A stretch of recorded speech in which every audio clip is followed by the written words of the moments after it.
शोभित जी। राधे राधे। महाराज जी सादर प्रणाम। महाराज जी, अध्यात्म की तरफ चलते चलते अचानक मन विचलित सा हो जाता है, उल्टे से ख्याल आते हैं, नकारात्मक ऊर्जाएं उत्पन्न सी होती हैं महाराज। हाँ, वो चूंकि संसार का मनोरंजन उसको प्रिय लगता है, मन को मनमानी आचरण करना उसको प्रिय लगता है। उसकी गलती नहीं है, हम जहां उसको लगाते हैं वहीं वो राजी होने लगता है। अब जैसे अध्यात्म मार्ग में लगा रहे हैं तो इसमें जहां जहां वो लगा रहा है उसके विरुद्ध बात है। उसको भोग चाहिए, उसको हर इंद्रिय के मना खष्टान इंद्रियाणी प्रकृति स्थान कर सती, पांच ज्ञानेंद्रियों के द्वारा वो विषयों में विचरने का स्वभाव बना लिया है। भगवान कह रहे हैं आप भगवान के अंश, ममैवांशो जीव लोके जीव भूता सनातना मना खष्टान इंद्रियाणी प्रकृति स्थान कर सती। आप इस मन के भुलावे में आकर, मन भोगों के भुलावे में आपको फंसाकर ये सदैव अधीन रखा है। अब अध्यात्म सुनना शुरू किया, अध्यात्म चल तो अध्यात्म में मन को वश में किया जाता है और अभी तक आप मन के वश में रहे। तो जब आप सपोर्ट नहीं देंगे तो वो आपका सपोर्ट करने लगेगा। इसकी चाल समझना, क्योंकि आपके बिना उसकी कोई सत्ता नहीं, वो आपके बिना कुछ नहीं कर सकता, आपके दस्तखत से ही करेगा। जैसे हमारा मन कह रहा है मैं देखूं, हम कह रहे नहीं देखना है, वो 100 बार कहेगा देखो, आप कहोगे नहीं ये देखो, अब वो लग जाएगा जिधर आप लगाओगे, पर वो कुछ समय तक लगेगा, फिर वो आपको वश में करने की कोशिश करेगा। और वो जब आप ना करेंगे तो आपको जलाएगा। अगर उस जलन को सह गए तो मन को अधीन कर लेंगे, और नहीं सह गए तो मन आपको अधीन कर लेगा। ये खेल चल रहा है। प्रायः सब मन के अधीन ही होते हैं। मन को कोई चेला बनाने वही सच्चा गुरु। दूसरों को तो चेला बनाना सहज है, मन को जो चेला बना ले वही सच्चा गुरु। मन ने सबको चेला बना रखा है, नहीं बना रखा? जैसा कहता है वैसे ही करना पड़ता है। और बड़ा बात यह है कि मन को हम जैसा कहें शास्त्र आज्ञा से वैसा चला ले, सो महात्मा, वही गुरु, वही भक्त। नहीं तो भाई भेष चाहे जो हो, पर मन के अधीनता से मुक्त होना बहुत कठिन होता है। कोई बिरला मन को अधीन करके भगवान की प्राप्ति करता है। तो आप लोग उसी बिरले में हैं, क्योंकि अगर सत्संग मिल रहा है, साधु संग मिल रहा है और अध्यात्म की बातें सुन रहे हैं, अध्यात्म में चल रहे हैं, तो हम ये नहीं कह सकते कि हमारे ऊपर भगवान की कृपा नहीं। कृपा है, पर हमें विचलित नहीं होना। कम से कम ये बात आप स्वीकार करते हैं कि कभी कभी वो हमको गिराने की कोशिश करता है, अर्थात आपका बहुत सहयोग देने लगा है। तो एक समय था कि हम पूरे उसके अधीन थे, आज है कि आधा आधा हो गया है। आधा वो हमारे अधीन हो रहा है, आधा अपने अधीन करना चाहता है। तो चढ़ाई और चढ़ते जाओ, उसके पॉइंट कम करते जाओ, अपने पॉइंट बढ़ाते जाओ कि अब 60%, अब 65%, अब 70%। फिर जिस दिन 100% तो तुम्हारे अधीन हो गया, उसी दिन भगवान के आनंद का जो स्वरूप है वो प्रकाशित कर देगा। अब ये लड़ाई बहुत जोर की है, छोटी मोटी लड़ाई नहीं है। वो छोटा मोटा शक्तिशाली नहीं, बहुत शक्तिशाली है। क्या? आपको सपोर्ट देगा, राधा राधा राधा, फिर धीरे से आपके सामने रखेगा। देखो इतने दिन जब करते हुआ कोई सुख तो नहीं मिल रहा, इसको भोगो, अभी आनंद आ जाएगा। और देखो ये भोग आपके पास व्यवस्थित है, देखो ना, अभी आनंद आ जाएगा। अच्छा, अब रुका राधा नाम, अब वो उस भोग में ले गया। अब राधा नाम जपना चाहोगे तो अच्छा नहीं लगेगा, अरुचि, वो अपने अधीन करता चला जाएगा। कोई विवेकवान गुरु कृपा पात्र इसकी ये चाल समझ जाता है, अरे अरे मुझे तो पुनः फंसा रहा है, गिरा रहा है। नहीं नहीं नहीं, राधा राधा राधा राधा राधा राधा राधा राधा राधा, तब बचा जा सकता है। ले ये बहुत प्रवीण है मन, बहुत फुसला के फंसाता है। ऐसे ही फंसाता है कि देखो देख लेंगे, छुएंगे थोड़ी, नजदीक पहुंचा जिस विषय का, छू लेंगे, कुछ होगा थोड़ी। और धीरे धीरे धीरे वो तुम्हें लगेगा कि यार गलती हो गई, ऐसा क्यों हो गया, ऐसा यूं हो गया कि उसकी चाल को नहीं समझ पाए हम, उसकी चाल को नहीं समझ पाए। हर एक इंद्री के साथ ये जुड़ा हुआ है। ये सुन लेंगे, ये देख लेंगे, ये छू लेंगे, ये भोग लेंगे, इन्हीं इंद्रियों के कारण हमें परमात्मा प्राप्ति नहीं हो रही। यही इंद्रियां भोगों में फंसाए हुए हैं और उसका मुखिया ये मन है और ये बहुत चतुर मंत्री है आपका मंत्री। पर ऐसा समझ लो कि भोला राजा और चतुर मंत्री, तो उसकी दुर्दशा कैसी होती राजा की। जो सलाह देता है वैसे ही कर देता है और वो फंसता चला जाता है, और मंत्री अपने को बलवान बनाकर केवल नाम मात्र का राजा उसको बनाए हुए सारा काम वही कर रहा है। देख लो आप, नाम मात्र के आप जीवात्मा भगवान के अंश हो, सारा काम वही मन कर रहा है। हमारा मन कर रहा है आज ये खाएं तो हम खाएं, नहीं, ये मन की मांग है, तेरी मांग नहीं है। लेकिन ऐसा कौन भेद पैदा कर पाता है। अब मेरा मन कह रहा है आज ये देखा जाए, तो अब भाई देखा जाए। मेरा मन कह रहा है, तो कभी कभी मन अच्छा सपोर्ट करता है। जैसे आपको मन ने ही कहा चलो चलते हैं सत्संग में, बाबा के पास बैठते हैं वृंदावन में, तो अच्छा सपोर्ट दिया ना। वो सपोर्ट ना देता तो आप नहीं आ पाते। बस इसको अच्छे सपोर्ट के पॉइंट में लगाते रहो, और जब बुरा सपोर्ट करे उस समय सहना बहुत कठिन होता है। अगर मन ने ठान लिया कि अब ये करना है और आपने कह दिया ना, तो आपको जलाना शुरू करेगा, और उस जलन को जो सह गया, यम ही न व्यथ्यन्ते ते पुरुषम पुरुषर्षव सम दुखा सुखाधीरम स्वमृतत्वाय कल्पते, उस जलन को जो सह गया सो भगवान को प्राप्त करने की सामर्थ्य रख लेता है। बहुत कठिन है मन की जलन को सहना। बाहर के थप्पड़ सह जाना सही, लेकिन मन के थप्पड़ सहना बहुत कठिन, सबको गिरा देता है। इसका बहुत विचित्र बल होता है, और इससे बचने का केवल एक उपाय है, नाम जप न छूटे और ये स्वीकार मत करो कि मुझे चाहिए। जैसे मन कह रहा है आज उस होटल में चलते हैं, अब रसेंद्री और मन एक हो गया है। अब आपको लगता है मेरी मांग है, तो बोले भाई आज मेरा मन कह रहा है यही, आज मेरा मन कह रहा है कि आज उस होटल का भोजन होना चाहिए।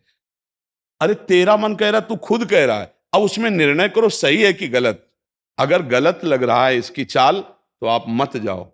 घर में रोटी दाल बनाओ, इसको अच्छा नहीं लगेगा, ये 100 बार कहेगा नहीं नहीं, तो आपको नहीं भाई आज तो यही खाना पड़ेगा। कल भले विचार करेंगे, कल विचार करेंगे आपकी बात पर आज नहीं, आज तो ऐसे बस में करना होता है। एक साधु के मन में आई कि खीर मिले, बहुत दिन से नहीं मिली, मन है कभी कुछ भी सोच सकता है, बहुत व्याकुलता हो गई, बस खीर खीर खीर। तो एक भगत के यहाँ गए, 10-5 गाय भैंस बंधी थी, उन्होंने कहा कि आपकी श्रद्धा है संतों पर। उन्होंने कहा महाराज आदेश कीजिए। तो बोले 10 संतों के लिए खीर बना सकते हो आप? बोले 20, घर का दूध है, हम 20 संतों के लिए बना देंगे। बोले हम 11 बजे आएंगे दोपहर के, आप बना के तैयार रखिए।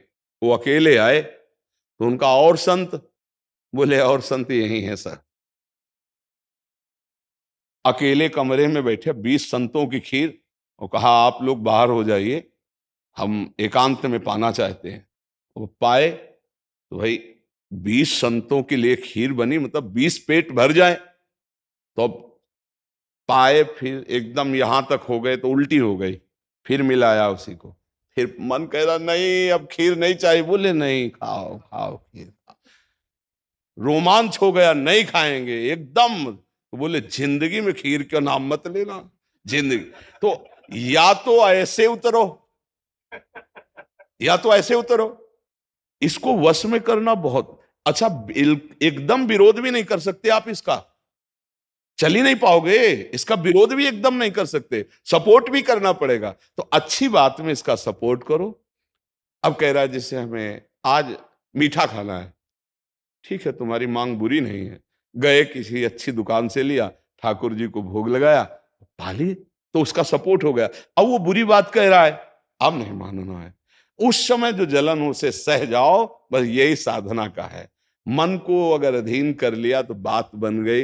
एक हम बार बार सुनाया करते कि मन मारिया तन बस में की ना, हुआ भरम सब दूर, बाहर से कछ दिखत नाई, अंदर चमके नूर। आपो त्याग जगत में बैठे नहीं किसी से काम, उनमें तो कछु अंतर नाई, संत कहो चाहे राम। वो गृहस्थी में भी है।